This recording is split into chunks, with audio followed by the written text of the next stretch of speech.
Legacy is a strange thing. At first, it can seem impossible that one will ever escape the shadow of their forefathers, only to look round one day and see just how long their own shadow now is. Greetings, lore members, and welcome to this Dominion War special episode on Admiral Owen Paris. Legacy is going to be quite an important theme. We know of at least 3 generations of the Paris family. Of course, Owen, Tom, and also his father. All 3 interesting Starfleet officers, but today we will be focusing primarily on Admiral Owen Paris, as of course he was a key and critical commander in the Dominion War. So without any further ado, let's get right into it. Admiral Owen Paris was born in 2307 as the first son of Michael Paris, better known by his nickname Iron Mike. His mother was Victoria Santos. He also had a younger brother who was born a few years after him. His father would die in 2311 during the Tomed incident. Now, Iron Mike had had a very promising Starfleet career up to that point, and so Owen, if he ever chose to join Starfleet, would have quite the legacy to live up to. Now, initially his mother was actually against him and his brother ever joining Starfleet. She didn't want to lose 2 sons just as she had lost her husband. Eventually, though, she did relent after realising that this was something that Owen in particular he felt very called to do, and so he entered Starfleet Academy in 2325. During his time at the Academy, we begin to see some of the key qualities of Owen Paris that will define the rest of his Starfleet career. In terms of sports, he excelled at swimming.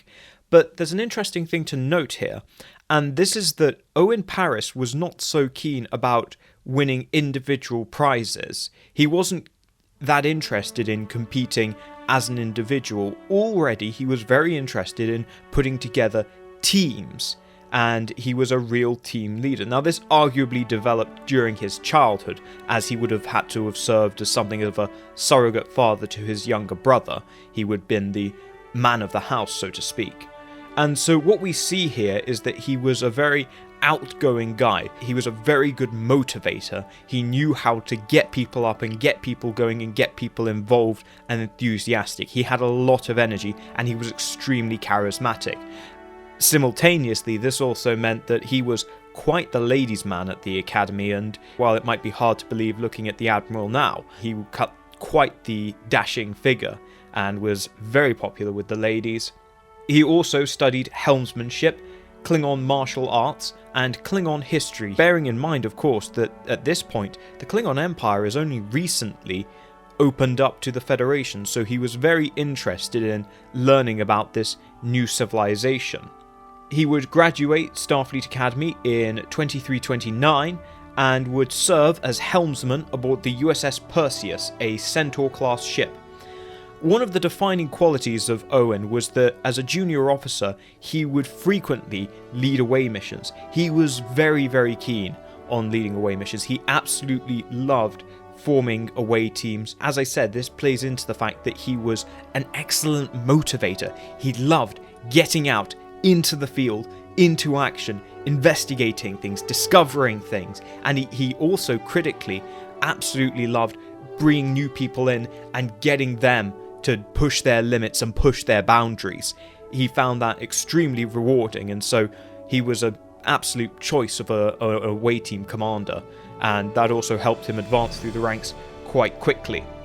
As such, in 2336, when the Perseus was called upon to rescue a colony which was about to be hit with a super tsunami, this is where he then met his wife, Julia. They hit it off quite quickly, and he would then marry her in 2338, with their son Tom being born in 2339.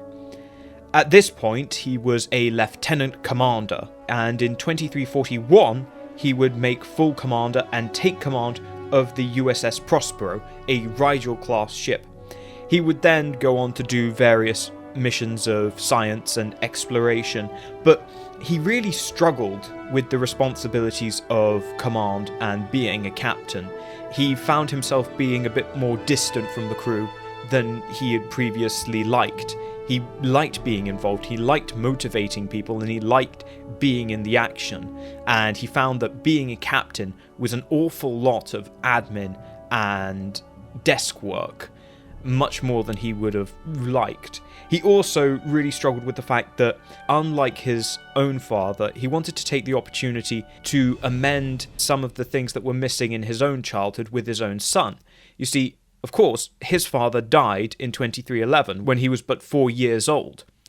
And Owen was very much committed to being there for his son and all his other children. As a result of that, he would take a job at Starfleet Academy, where he taught xenoanthropology, helmsmanship, and survival. He really loved teaching. This was probably one of the high points of his career personally. This nurturing spirit, this team-building spirit, this encouraging spirit which he had in him, he was able to fully express, and he found it extremely rewarding in bringing up promising cadets. He was a very good trainer and very good at picking out talent and bringing out talent in people who perhaps didn't know their own limits.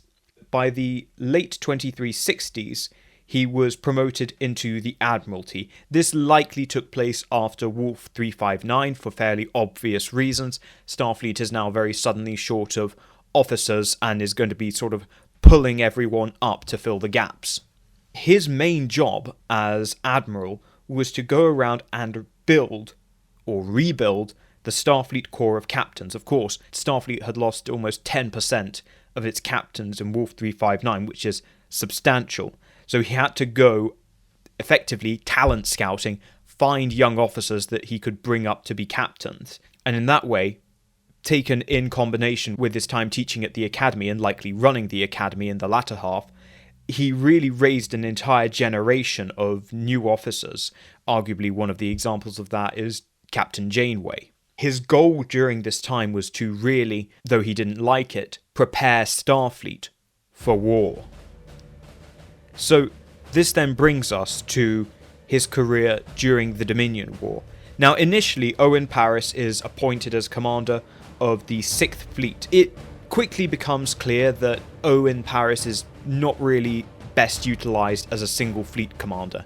His talents are much beyond that. And instead, Starfleet quickly makes him and the Sovereign a free-moving battle group. Essentially, he goes wherever he is needed, generally crisis points, where he then goes to sort of act as a sort of a fire brigade, stabilise the front. And this really worked for him. He was a very good quick reaction commander. He could very quickly turn the tide of a campaign.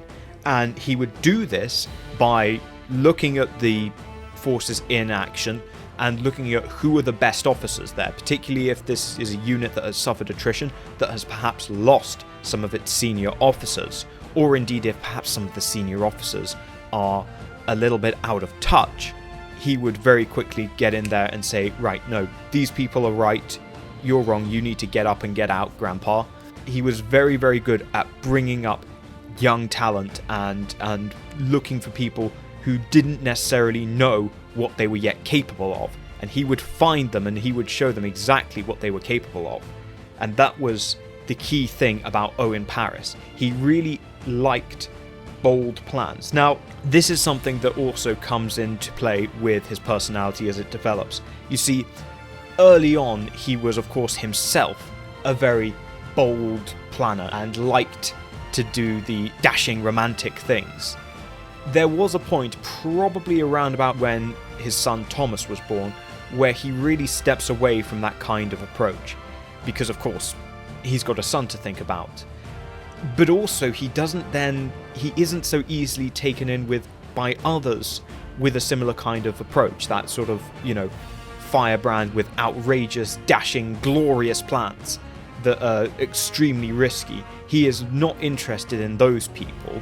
He is much more interested in those people who have a sensible plan, a bold plan nonetheless, but who are too reluctant to speak up. And those are the people he's really looking for.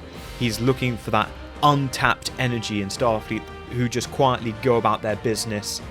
And so the result of that is that he really, as I say, he sees a big change in his personality. And while he still does enjoy a good, bold, daring plan, he's not completely rash as a commander. He is very, very careful about the lives placed under his command. The main difference from, say, Admiral Ross is that Admiral Ross is often too cautious. Cautious to the point of inaction. Admiral Ross is very much a sort of batten down the hatches kind of guy, fortify. Paris is of the opinion that really decisive, violent action should be taken, and that is what will win a war. And in many respects, that is probably tied to his reading of Klingon history. And that then becomes even more evident when we start to see more cooperation between the various allies during the war.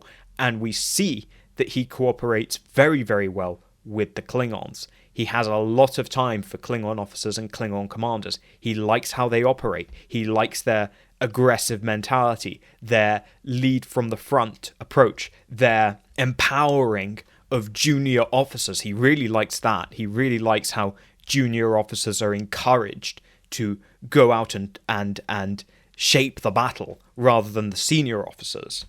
And so he works very, very closely with various Klingon commanders. And really this spawns his whole school of thought of aggressive tactics, which will ultimately underpin one of his key convictions. I've mentioned before about the divide between technological elitists and technological democrats. To just rehash the point, as you have these newer, more advanced ships coming in, there's a divide in Starfleet about what to do with them. The Democrats are of the view that you should spread these ships out among the fleet so that everyone benefits equally, and we slowly, over time, bring the overall tech level of the fleet up. Technological elitists are of the view that we should form entirely new elite fleets using these advanced warships, and they can just punch through the middle of the enemy and overwhelm them with superior technology, and then it doesn't matter if the rest of the fleet is really primitive. Owen is certainly more sympathetic to the technological elitist side, but ultimately his view, and his view is the one that actually wins out, is a kind of moderation of the two positions. And that is in the inception, in the final months of the war, of the aggressive recon formations. This is taking these advanced ships and rather than putting them into singular fleets, to turn them into vanguard formations for individual fleets, and also that their job isn't to actually punch through, their job is to actually conduct reconnaissance and intelligence gathering and find the weak spot and engage there. And that's not the same thing as punching through. The rest of the fleet is very much playing a part in these kinds of tactics, but what the aggressive reconnaissance formations are doing, going out and finding targets whilst also simultaneously having the ability to press any advantage that they find. And that is arguably very much derived from observations of Klingon tactics, which operate very similarly. So just to wrap things up, while Owen was ultimately motivated to join Starfleet because of his father's legacy, I think it's fair to say, in no uncertain terms, that Owen outshone his father. His father was all those things that I mentioned previously. He was dashing and reckless and bold and romantic. And he was also dead. And he wasn't there for his son or his wife. Owen forged his own path and wasn't interested in building his own legend.